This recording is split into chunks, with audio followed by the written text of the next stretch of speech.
Hey, what's up, buddy? So, yan, matagal-tagal na rin tayong hindi nakapag-update, no? Ang huling update ko ay napakatagal na. Ilang months na yan. So, ngayon, bigyan ko yan ng konting update dito sa aking mga alaga. Di na rin kasi ako nakapag-upload kasi nasira yung isa kong cellphone. Dati kong ginagamit na pang video. Andun yung mga file na pang-upload ko dapat ay nasira siya. Kaya di ko na na-recover. Kaya ngayon ay update ko kayo ng mabilis lang. So, ayun, papakainin ko na rin sila, sabay ko na yung pag-update sa inyo. Ayan, marami na dagdag, marami rin na bago. No? So, tara. Ulo ko ng pakakainin tong manok kasi medyo magulo to. Ayan. Ang gugulo kasi pag papakain ako ng ibon. Ay, hindi maki-sausaw.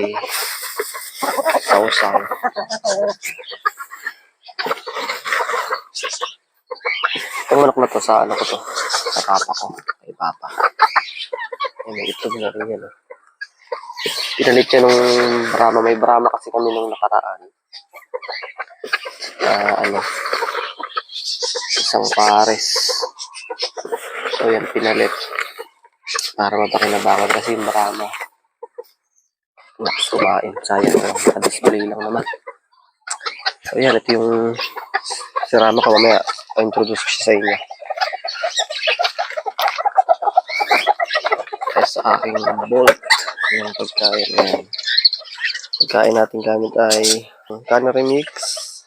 May halo ring African mix. At saka plain. Tapos naghahalo pa ako ng buhod na cannery. Sa vitamins naman nila ito ginagamit ko. Hindi na ako gumagamit ng isa. Vitamin Pro ba yun, yung violet. Tapos nagbibigay din ako sa kanila nito. Yan. So tara, kunin naman natin yung ating pakailan. So introduce ko na pala sa inyo sila bago kainin.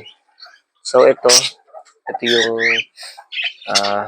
parakeet na galing kila Justin. Ano yan, hand feed nila yan.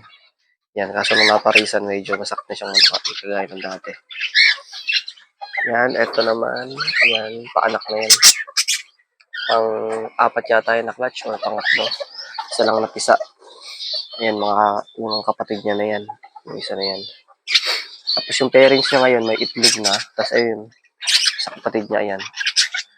Na nangingitlog na rin. Buti nga nakapili na sila ng pugad kasi nung mga nakaraan, ginugulo nila yung magulang nila nandun. Naglilin-lin. Doon yata nila gustong umitlog ka. Kaya mahalaga na pag nag-breed tayo ng parakeet at ibang ibon sa mga colony, dapat mas lamang ang pugad. Kagaya na to, tatlong pares lang yung parakeet dito. And then yung pugad na nandito ay 4. Ayan, sobra ng isa.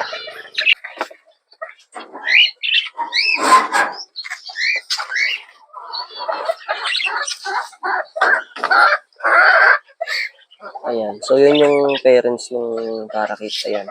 Yung na yan. Tapos yun yung nanay niya. Yan. And then yung ibang clutch niyan, nakaraan, puro 4-4. Naibenta ko na. Tapos, dito tayo sa kakatail. Ito yung dati nating pair ng kakatail. Yung una nating pair na nabili. May isa sila ngayon na 4. Pero yun na dito, 3 pa lang. Ayan. Puro normal na meron. 5. Normal yun. 4 yan. Yung isa nandito pa sa nest nila. Sisipin natin mamaya kung gano'n nakalaki. So, kukunin ko lang yung susi para masilip natin kasi nakanak yan. So, ayan, nakapasok na tayo sa loob, no? Ayan yung mga sisiw. Mag 1 week pa lang yan sa labas, yung mga sisiw na yan. Ayan, o. Tapos doon, hindi ko pa nasilip kung ilan ang itlog. Tapos dito sa gitna, siguro may itlog na rin yan. May bato-bato rin tayo. Dati, yan, 5. Kaso na matay yung mga sisiw ko na inalagaan na ganyan kasi, inali ng pusa. So, ito silipin natin. Isa na lang to yung bunso. Ayan. Lawan natin. Yan. Siya na lang ang naiiwan. Kung ano na to, 3 weeks na siguro to. 3 weeks old. Yan, normal din. nagalit. So, pag bumaba yan, nilinisin ko na rin ito. Ayan guys, kung nakita niyo yung mga ganun, yung tatanggalin yung mga yan. Yung black na beetle na yan. Ano yan? Nakakatulong yan para ma-decompose yung poop. Kasi nag-iitlog yan ng mga ng mga larva tapos nagiging maliliit na worm. Parang super worm. So, yan, ayan. So, ayan, nandito na tayo sa kabilang side. Ito yung paitlog na. Ito nga unahin natin.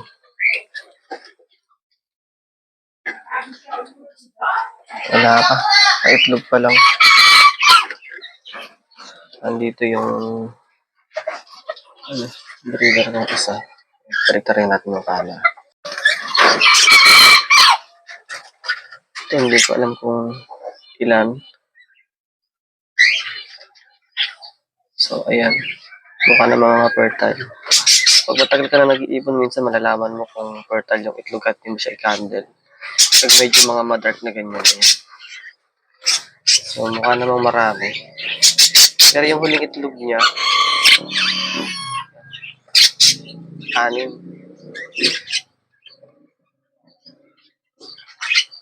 Pero yung huling itlog niya, nung nakaraan, ano yun? Parang 5 or 6 nga rin yata. Kaso isa lang ang napisa. So, yun lang ang napisa o yung isa na yun. Yan, yung na-blue.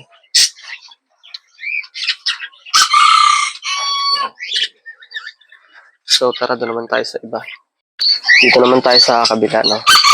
So, ito yung unang paanak ko dun sa, sa kakatail. So, ito yung unang anak nila. Yung kapatid niya nandun sa kabila. So, ito, hinantid ko to. Yan. Hindi ko lang tinuloy na itang trade flight kasi nga busy ako noong time na yan. Yan, may ring pa yan, Tapos yung second clutch, naibenta ko yung isa. Kumakanta na yun, tame din. Tapos yung kapatid nun, pinalit ko ng hen para parisan yung nasa kabila.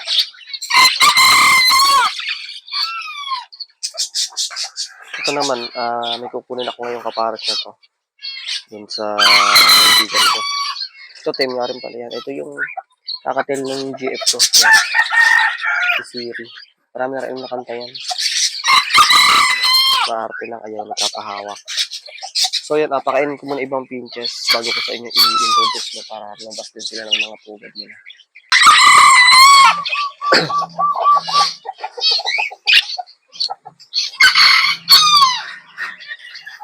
So pakakainin na muna natin sila para diretso na rin tayo. So hihinto-hinto tayo sa pag video. So yan, ang pakain ko naman isang scoop lang sa isang araw. Sa dalawang scoop sa isang araw. Isang scoop sa umaga, isa sa hapon. Mostly dito sa mga zebra finch natin. May mga nabawas na rin. Walang nadagdag. So, yun yung pinaka-update sa kanila. Actually, kung napanood nyo yung mga unang video, yung binili natin yung mga pinches. Hanggang ngayon, wala pa silang na-produce kahit isa. Ewan ko kung bakit ganun. Hindi ko alam kung sa panahon, pero ewan ko. Kaya iba, nabenta ko na. Yung isang pair ng ang orange line na nabenta ko na. So yun, ito yung dati pa to. Ito kasama yan sa unang clutch no aking, second clutch na to. No parakit. Second clutch tapos the rest na ibenta ko na. And then ito yung mga dati ko pa tong society. Kasi ito yung pinaka maalamat na zebra pigs namin, yung gray na pied. Ano yan? More than 8 years na yan sa akin. Doon pa yan dati sa kabilang bahay namin. Yung kapares niya yung yung almost 3B na lalaki. na namatay na nga dahil sa katandaan na rin. So yan, more than 8 years na siya. Medyo mahina na nga rin yun eh. Hindi na siya kagaya ng ano. Medyo mahina na rin. Ito pa yung mga galing kay Kuya Michael na pinch. Yan. Silipin natin kung may itlog.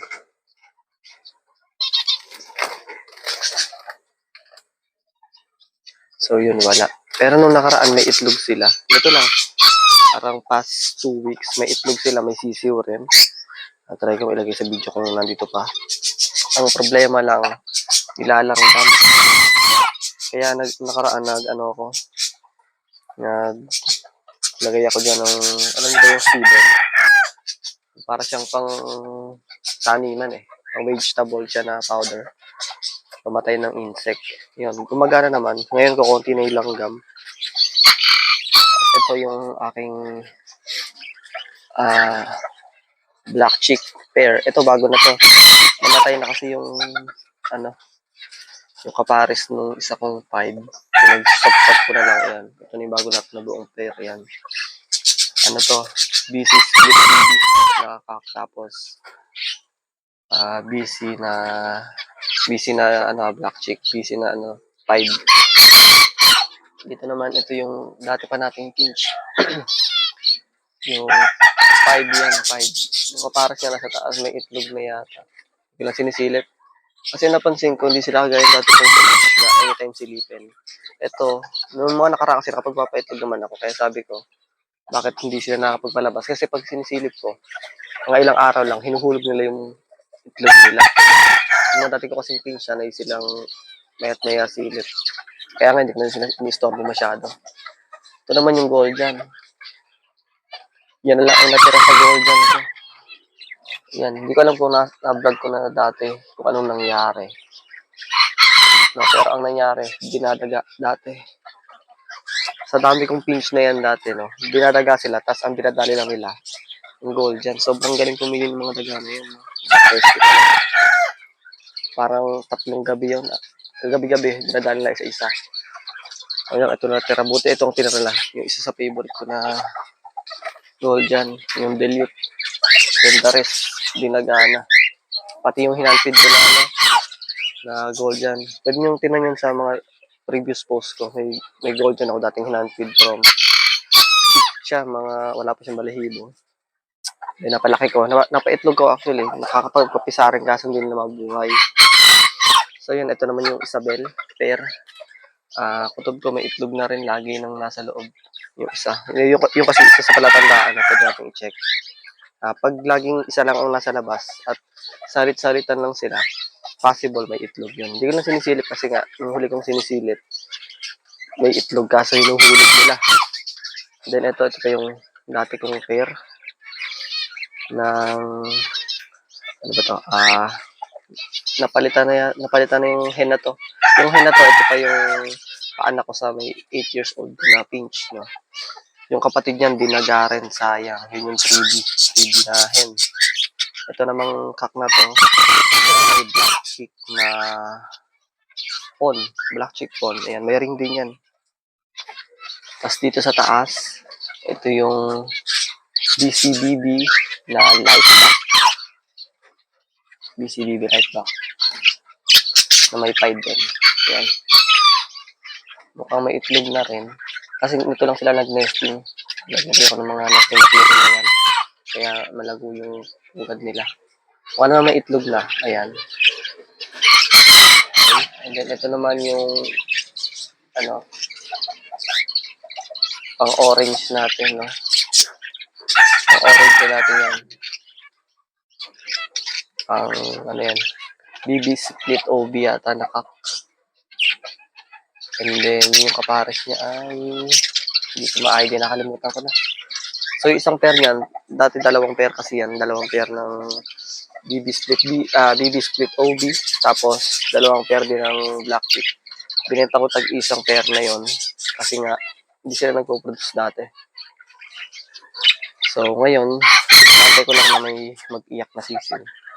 Palatandaan na nakapisa. Pero hindi ko sila in-istorbo masyado. Yun, move tayo rito. Ito naman ay Alps 1, nung nakaraan may itlog sila. Nakaraan linggo, may itlog silang 4. Tinanggal ko na, tinapon ko rin na din kasama dito. Infertile. Yan. And then dito, sa labas, ayan, sa labas siya. Ito si Summer. Kapatid niya yung nandun, yung kanina. Yung gray, ay normal. Yun naman si Winter. Makanta yan eh. Kanta ka nga.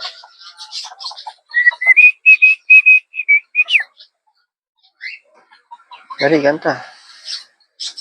Ayaw niya. Wala siya sa mood. So, ito naman, ito yung unang paanak ko dun sa may kakatail ko. Sila yon. Ngayon may, ayan, makanta siya. Ngayon may itlog na yan sila. 3 na huling silip ko.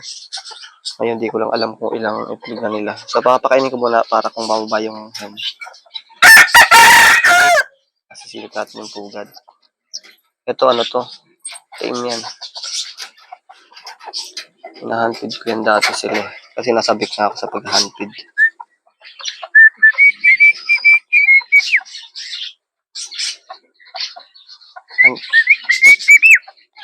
Very good. Pero ang pinaka-best talaga na kumakanta nakakatail ko. Yung dati, si Ace. Ano sumama mo? Tatanggalin ko nga yung pakainan niyo eh. Aba ka. So, si Ace talaga yung pinakamagaling kong kumanta. Alam yun, mga barkada ko kung sino yun. Natry kong i-insert yung clip niya. Yun yung pinipre-flight ko dating kakatail. Tapos, may band yun sa ano, sa San Cunyur. Wait lang.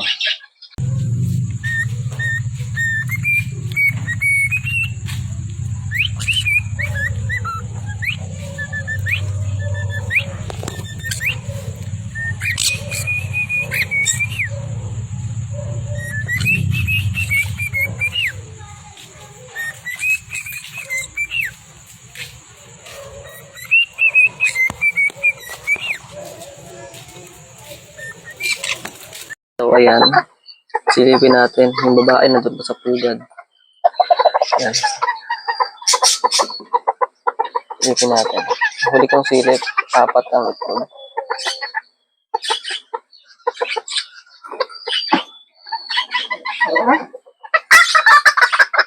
So, ayan. Mabait din naman yan. Semi-tame siya pero hindi naman siya hinantid. Ayan. Uy, mukhang may pisa na tayo. Pisa ba yun?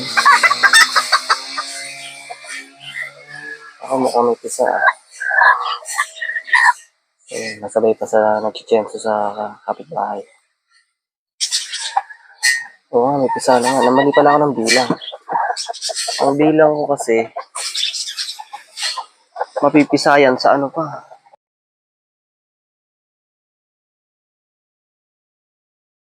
So yun, tuloy natin. Nawalan pa na ng audio yung pinaka-video. So tuloy natin.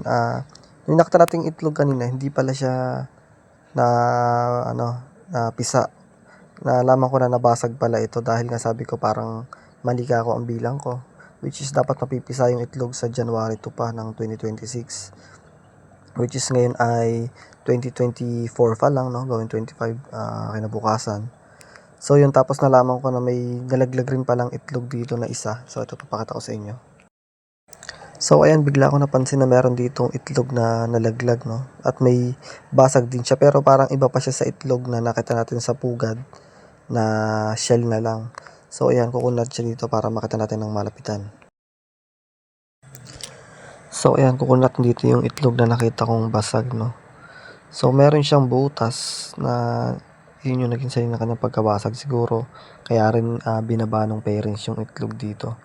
Kasi yun yung isa sa instinct nila na pag may mga delikadong itlog minsan binababa talaga nila. So yan, sarang natin itong pinto na to dahil baka sibatan tayo. Kasi itong handpid na yan, hindi ko naman talaga siya natutukan ng ma-pre-flight kasi nasabay siya dati sa OJT ko. So yan, tinitnan ko rito kung fertile siya. Pero yung itlog kasi para siyang may mga veins din na parang fertile nga siya. Pero hindi ko alam, no? Kasi hindi ko pa kasi sila kinandle. Kasi nga hindi ko masyadong binubulabog dahil basal pero itong dalawa na to. Ayan, dito naman tayo sa mga serama ko. So, ito na lang yung mga serama ko ngayon. Yung una-unang mga serama, namatay na yun yung mga magulang. Yan na yung huling anak. Tapos, dito naman, ito rin yung huling anak, saka yung anak ng isa ko pang hen dati, may itlog na rin yan. Tapos, ito yung mga una kong paanak, puro barako. Tapos, nagtataka sa serama ko, laging pa dalawa-dalawa lang sila ng pisa talaga. Dalawa lang yung nabubuhay ko talaga sa serama. So, ayan, ito lang ang ating munting update sa ating ibunan at meron din naman tayo ritong iba pang alaga na mga daga at mga aso. So, ito yung aking American Bully at isang Beagle. Si Ibana yung American Bully tsaka si Yura yung aking Beagle. Paanak ko na yan sa aking naalaga ang Beagle dati kasi kinoon ko siya sa may tropa ko. Actually, yung kapatid niya nung Beagle ko na yan, ang layo na nakarating pa ng Batangas. Yung pinsan ko kasi yung kumuha na taga Batangas. So, yan, ito yung mga ilan sa alaga kong mga mice na mga buntis na yan, mga nakabukod na. Ayan. Buti nagsabay-sabay silang nagproduce ngayon kasi nabibitin din ako sa mice, kinukulang. Yan, may ilan din akong mga breeder ng rats. Sobrang tagal na rin yan. Yung brown na yan, parang nasa 2-year-old na yan. And then, ito yung mga bago kong mga rats na kinuha ko pa dahil nga kinakapos tayo sa mga rats. At ito yung huling mga paanak. So, yan. Yan, tinuturo ko din yung brown na yan. Yan yung mga matanda talaga. Mga dominante na yun dyan sa kulungan. Ibig sabihin, matatapang sila pag may mga baguhan. Pero, socialize naman yung mga daga. Di naman sila ganun ka-aggressive. Ayan yung mga may paanak ko, 3. Ayan. Diba? Para silang mga gummy bears. Ang mga paanak ko ngayon, hindi sila sobrang dami. Yan, parang nasa 9 yung iba. Merong 7, saka merong 8. Ganun lang. Hindi kagaya dati na nakapagpaanak ako ng marami. Pero siguro dahil mga baguhan lang to. Kasi halos mga basal lang to eh. Mga baguhan na kakapanganak pa lang. Wala silang masyadong experience. Ayan, magdadagdag pa nga ako ng mga kulungan nila para mas mapabilis yung pagbibreed natin ng mga daga. So yan, pwede silang alagaan or pambenta. Pinapakain yan sa mga exotic animals like snakes, mga exotic na kagaya ng snapping turtles or kahit sa isda. So yun, sana nag-enjoy kayo kahit paano sa ating maikling video na update. Sana soon makapag-upload pa tayo ng mga video. At saka nga pala dun sa mga nag-aabang ng video para sa saltwater ko.